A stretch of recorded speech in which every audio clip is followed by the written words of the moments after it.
आज देखिए, जो आज का टॉपिक है हमारा, जो कॉमन पेपर है उससे भी रिलेटेड है और हमारे सब्जेक्ट से भी रिलेटेड है। जनरली पहली चीज़ तो ये हमें देखना होगा कि जो हमारा सब्जेक्ट है वो है इंग्लिश, और जो कॉमन पेपर है वो इंग्लिश और हिंदी दोनों में आएगा। हमें सबसे ज़्यादा सुविधा किस भाषा में पढ़ने की वहाँ पर रहेगी? तो मेरे हिसाब से हिंदी मातृभाषा है। हिंदी में जितना अच्छा कॉन्सेप्ट हम समझ पाएंगे उतना बढ़िया अंग्रेजी में समझना थोड़ा सा टिपिकल हो सकता है। ये बात अलग की है कि अंग्रेजी को अगर हम डील करें तो वहाँ पर कंप्रहेंशन पावर और वर्ड पावर ये सारी कुछ थोड़ा स्ट्रांग होंगी, लेकिन कॉन्सेप्ट जो है अगर हमें समझना है तो हिंदी बहुत बढ़िया है। हिंदी में हम चीज़ों को समझ सकते हैं बहुत आसानी से। आप लोगों की क्या राय है? ये सारे जो कॉमन पेपर है इंग्लिश में पढ़ने चाहिए कि हिंदी में? जी, समझ रहे हैं आप लोग? सुन रहे हैं कि नहीं सुन पा रहे हैं? जी जी सुन रहे हैं। सर मैं भी देखिए कहना बिल्कुल आप जी, आवाज़ कट रही है आपकी। सही है। जैसे थोड़ा सा स्पेशल आ जाते हैं तो वो शायद हाँ, वॉइस ब्रेक हो रही है। जी वॉइस ब्रेक हो रही है, बढ़िया नहीं आ रही। शायद आप कुछ कहना चाह रहे हैं कि वॉइस को जो वर्ड टिपिकल आ जाते हैं समझने में दिक्कत होती है, बात सही है। तो इसीलिए जो है हम लोगों जो कॉमन पेपर होंगे हमारे सब्जेक्ट को छोड़ करके वो सारा कुछ हमने जो है हिंदी ही चुना है कि हिंदी में ही पढ़ेंगे। और पेपर जो है वहाँ पर दोनों भाषाओं में मिलेगा, आपको हिंदी में मिलेगा और इंग्लिश में भी मिलेगा। जैसे टेट का पेपर आपको मिलता है हिंदी और इंग्लिश दोनों वर्जन में, जो मर्जी आए वो करिए। तो इसलिए हिंदी में ही पढ़ते हैं। तो शुरुआत करते हैं आज हम पेडागोजी की। पेडागोजी होती क्या है सबसे पहले वही जान लें हम। पेडागोजी क्या होता है ये दिख रहा है आप लोगों को? पेडागोजी की स्पेलिंग क्या होती है?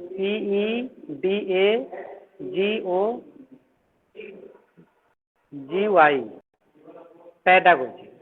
इसको जो है हिंदी में जो है, हिंदी बहुत बढ़िया लिखते नहीं बन रहा है, समझ लीजिएगा। इसको जो है हिंदी में शिक्षण शास्त्र कहते हैं। शिक्षण शास्त्र। अगर इसको और थोड़ा हम ओरिजिन की बात करें तो इसका मतलब बहुत अच्छे से हम समझ पाएंगे। ये दो शब्दों से मिल करके बना है, एक तो है पेडा और दूसरा है गोजी। पेडा का मतलब है इसका जो मूल अर्थ है, जो मूल इसका शब्द है वो है पैडास। ये ग्रीक वर्ड है पैडास, ये है ग्रीक वर्ड। इसका मतलब होता है, पैडास का मतलब होता है बॉय या फिर चाइल्ड, बॉय या चाइल्ड। और जो ये नेक्स्ट वर्ड है आपका गोगी, इसका मतलब होता है आपका लीडर या फिर नेतृत्व करने वाला। तो पेडागोजी का अगर हम हिंदी में अर्थ निकालें, ग्रीक भाषा से सीधे हिंदी में ट्रांसफर करें तो पैडास प्लस जो है गोगोज आता है। पैडास प्लस गोगोज, गोगी वही से आया हुआ है। तो पैडास का मतलब बॉय या बच्चा, चाइल्ड, और गोगोज का मतलब होता है लीडर। तो मतलब हो गया बच्चों का लीडर या बच्चों का नेतृत्व करने वाला। पेडागोजी का सेंस ही ये दे रहा है कि एक ऐसा शास्त्र जो बच्चों के नेतृत्व करने के विषय में हमको बताता, समझाता, पढ़ाता, सिखाता है चीज़ें। तो क्लियर हो गया? पेडागोजी क्या हो गया? बच्चों के नेतृत्व से संबंधित हमें जो ज्ञान और विधाओं की जानकारी देता है उसे हम पेडागोजी कहते हैं, जिसे हिंदी में शिक्षण शास्त्र भी हम कहते हैं। अच्छा, एक क्वेश्चन ये अगर पूछ लिया जाए कि जो शिक्षण शास्त्र है तो शिक्षण शास्त्र आया कहाँ? सबसे पहले तो ये जान ले शिक्षण शास्त्र दो चीजों से मिलकर के बना है। पहला तो शिक्षण, दूसरा शास्त्र। और शिक्षण कहाँ से आया है? शिक्षा को लोगों को पहुंचाने के तरीकों को ही शिक्षण कहते हैं। तो शिक्षा के जो अच्छे तरीके हैं, किस तरह से बच्चों तक के वो शिक्षा पहुंचाई जा सकती है, उसके विषय में अध्ययन करना शिक्षण शास्त्र कहलाता है। और जो आधुनिक शिक्षण शास्त्र है उसके जनक जो है हेनरिक पैथोलॉजी माने जाते हैं। अगर आप लोगों ने टेट सीटेट की तैयारी करी है तो वहाँ पर इनको पैथोलॉजी को अच्छे से पढ़ा होगा, जिन्होंने बाल मनोविज्ञान के विषय में अच्छी सी बात बताई है। इन्होंने अपने ही बच्चे पर जो है 1-2.5 साल के बच्चे पर प्रयोग करके बाल मनोविज्ञान शाला की एक विधा का निर्माण कर डाला। तो इस प्रकार से जो हम अगर ये पूछ लिया जाए कि शिक्षण शास्त्र के जो जनक हैं वो कौन है, तो वो पैथोलॉजी माने जाते हैं। अच्छा, अगर ये पूछ लिया जाए कि भारतीय शिक्षा के जनक कौन है, हालांकि ये थोड़ा क्वेश्चन लेवल का बन जाएगा, नेट के लेवल का है, तो शिक्षा शास्त्र में नेट में पूछा भी जाता है कि भारतीय शिक्षा के जो जनक हैं लॉर्ड मैकाले माने जाते हैं। अच्छा, ये पूछ लिया जाएगा, इस समय बेटी बचाओ बेटी पढ़ाओ ज़्यादा कुछ चल रहा है, कि भारत में महिलाओं की शिक्षा के जनक किसे माना जाता है, तो आप लोगों ने शायद नाम सुना हो, एक सावित्रीबाई फुले उनका नाम है, बहुत ही ग्रेट लेडी रही हैं। उन्हें जो है बालिकाओं की शिक्षा का जनक जो है भारत में माना जाता है। उन्हें प्रथम महिला शिक्षक का भी उपाधि भारत में दी जाती है। तो इस प्रकार से जो जनरल सेंस के क्वेश्चन हैं जो एजुकेशन से रिलेटेड हैं, ये भी हमें ध्यान रखना पड़ेगा, क्योंकि जनरल अवेयरनेस है यहाँ पर, उन्हें सीधे सीधे बता रखा है कि जनरल अवेयरनेस एजुकेशन से रिलेटेड घटनाओं पर आधारित होगा। तो ये तो रहा कुछ पेडागोजी के विषय में आप लोगों की जानकारी। अच्छा, इसे दूसरी स्तर से भी हम अगर देखें इसको साइंटिफिक रीजन से, तो साइंटिफिक रीजन में अगर हम बात करें इसकी, तो ये जो पेडागोजी है इसे हम साइंस ऑफ एजुकेशन भी कहते हैं। मतलब शिक्षण का विज्ञान या शिक्षा का विज्ञान, टीचिंग साइंस भी कह सकते हैं और शिक्षा का विज्ञान भी, अलग अलग सेंस में दोनों का यूज किया जाता है।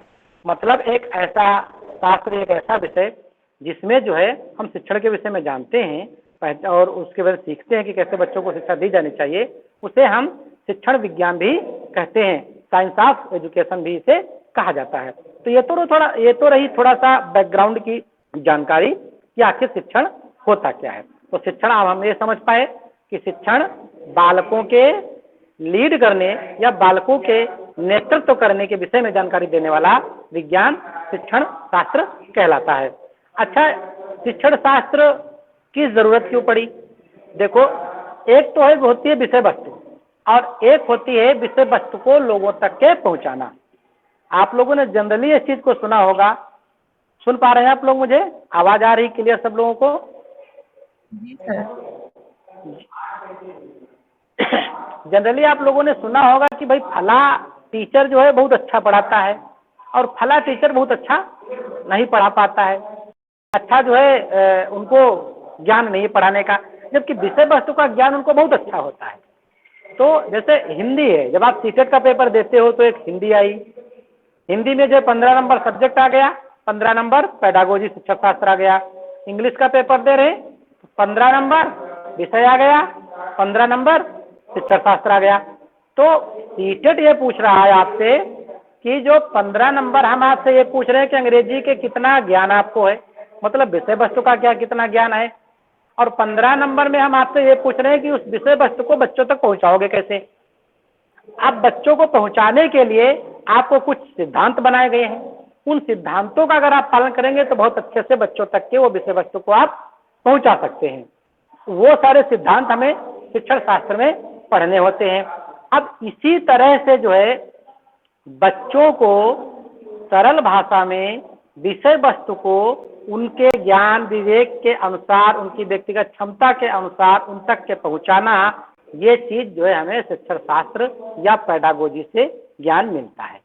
जैसा कि हम लोग ये जानते हैं कि जो शिक्षण शास्त्र है वो बालकों का नेतृत्व करता है, नेतृत्वकर्ता को अपना लीड करता है। टीचर जो होता है वो एक पेडागोग माना जाता है, एक जो है शिक्षक नेतृत्वकर्ता माना जाता है। अब अगर शिक्षक नेतृत्व करता है और बच्चों को सर्वांगीण विकास के लिए उसको पढ़ाना लिखाना है, तो कुछ बच्चे की जानकारी भी शिक्षक को होनी चाहिए। तो उस जानकारी में क्या क्या चीजें जानकारी होनी चाहिए? पहली चीज तो ये जानकारी होनी चाहिए कि बालक का मेंटल लेवल क्या होता है, मेंटल लेवल क्या होता है बालक का। दूसरी चीज, उसका जो है सोशल बैकग्राउंड क्या है, उस किस सोशल बैकग्राउंड से आता है बालक। दूसरा, उसका फिजिकल स्टेटस क्या है, फिजिकल स्टेटस क्या है। चौथा, उसका इकोनॉमिकल स्टेटस क्या है। चौथा, नेक्स्ट इसका पांचवा आएगा आपका, उसका जो है रीजन क्या है। रीजन का मतलब क्षेत्र, रीजनल लैंग्वेज यहाँ पर, इससे समझ लीजिए आप।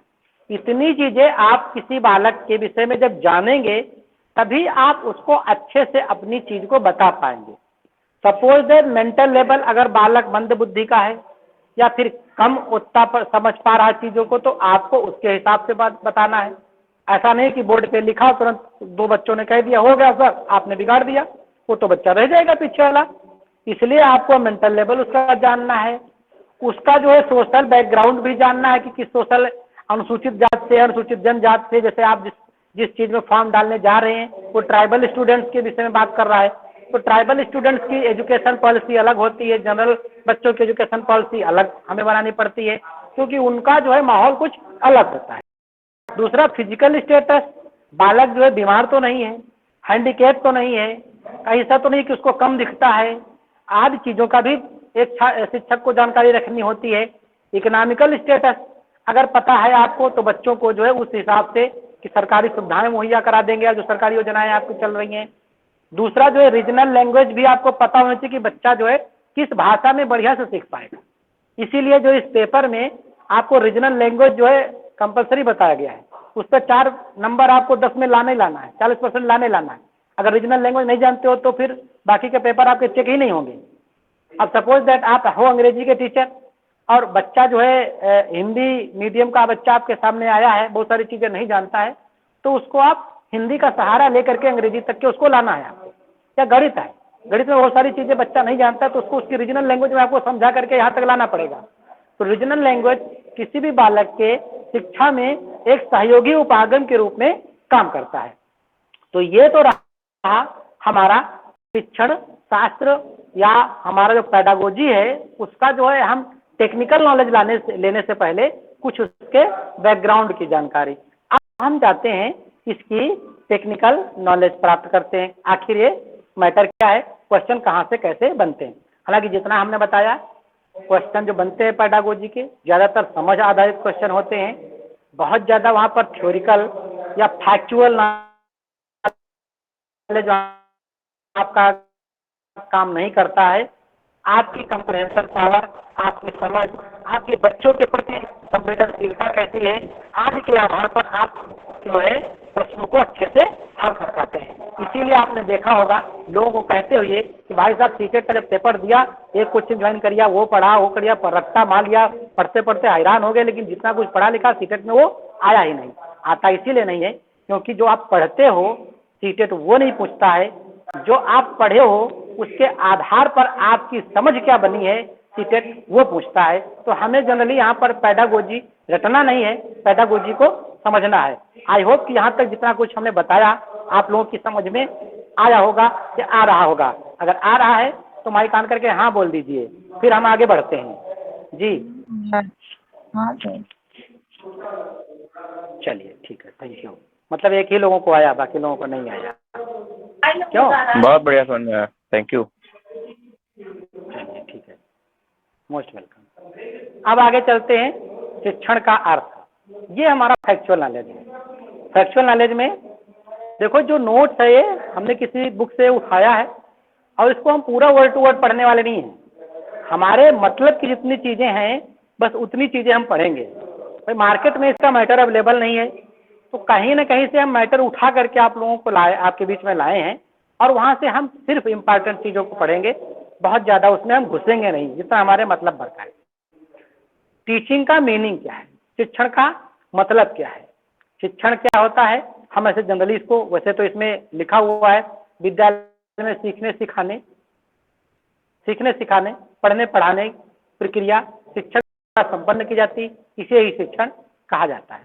हम दूसरे शब्दों में इसको कह सकते हैं शिक्षण वह प्रक्रिया है जिसके आधार पर एक शिक्षक किसी निश्चित विषय वस्तु को अपने ज्ञान विवेक अपनी शिक्षण तकनीकों के आधार पर, शिक्षण विधियों के आधार पर बालक में समाहित करता है या समाविष्ट करता है, या वह समस्त तकनीकें या वह समस्त विधियां इनके माध्यम से कोई शिक्षक बालकों को पढ़ाता लिखाता समझाता कुछ है, उसे ही शिक्षण कहते हैं। शिक्षण के प्रमुखता 3 ध्रुव माने जाते हैं। एक तो आपका शिक्षक हो गया, दूसरा शिक्षार्थी हो गया और तीसरा पाठ्यक्रम हो गया। मतलब वो विषय वस्तु, शिक्षक ने जो शिक्षार्थी को पढ़ाया है तो पढ़ाया क्या है, पढ़ाया वो ये पाठ्यक्रम है। इसलिए शिक्षण के 3 जो है आपके प्रमुख ध्रुव या अंग माने जाते हैं। आपसे पूछा जा सकता है कि व्हाट इज द मतलब how many part are teaching, तो ये ध्यान रखिएगा 3 है 3 है। अब इन 3 ध्रुवों के आधार पर सबसे अगर प्रमुख मान लिया जाए इसमें कि जो सक्रियता का सिद्धांत अभी आगे पढ़ेंगे आप, सक्रियता का सिद्धांत किन जो है प्रमुख तत्वों पर या ध्रुव पर लागू होता है, तो सिर्फ शिक्षक और शिक्षार्थी पर लागू होता है, तीनों पर लागू नहीं होता है। क्योंकि पाठ्यक्रम या विषय वस्तु कोई सक्रिय नहीं हो सकती, वो तो एक जो है चीज ऐसी है जो शिक्षक और शिक्षार्थी के बीच में एक जानकारी का माध्यम है, बल्कि शिक्षक सक्रिय होगा और शिक्षार्थी भी सक्रिय होगा। शिक्षण के अगर हम अर्थ की बात करें तो इसका हम 2 अर्थों में इसका जो है हम व्यापक तौर पे इसकी व्यापकता को समझते हैं। नंबर 1 शिक्षण का सामान्य अर्थ और नंबर 2 शिक्षण का व्यापक अर्थ। और शिक्षण का जो सामान्य अर्थ है इसे हम संकुचित अर्थ भी मानते हैं। आपको इसका अर्थ संकुचित लिखा भी लिखते नहीं बढ़िया बन रहा है, इसको समझिएगा, संकुचित लिखा, संकुचित अर्थ भी इसे हम कहते हैं। अब इसको हम अपनी भाषा में समझाते हैं, बाकी आप पढ़िएगा, इसको नोट मिल जाएगा आप लोगों को। देखिए, जब बालक को किसी निश्चित पाठ्यक्रम को, निश्चित पाठ्यक्रम, निश्चित समय अवधि और निश्चित स्थान पर निश्चित आयु काल के बालकों के लिए पढ़ाई लिखाई कराई जाती है, शिक्षण कराया जाता है, तो शिक्षण का वो सामान्य अर्थ या संकुचित अर्थ कहा जाता है। जैसे कि एक बच्चा कक्षा 10 में है तो कक्षा 10 का एक निश्चित पाठ्यक्रम है और एक निश्चित उम्र है कक्षा 10 में नाम लिखाने की, और एक निश्चित स्थान है, विद्यालय है, और एक निश्चित शिक्षक है जिसके माध्यम से उस पाठ्यक्रम को बच्चे को पढ़ाया जा रहा है। तो इसे जो है हम शिक्षण का सामान्य अर्थ या शिक्षण का संकुचित अर्थ जो है हम इसे मान सकते हैं। दूसरा जो है आपका है शिक्षण का व्यापक अर्थ। शिक्षण का व्यापक अर्थ का तात्पर्य होता है कि इसमें जो विषय वस्तु होती है वो कोई निश्चित नहीं होती है, और ना ही कोई सिखाने वाला निश्चित होता है, और ना ही कोई हमारा स्थान निश्चित होता है। एक ओपन वर्ल्ड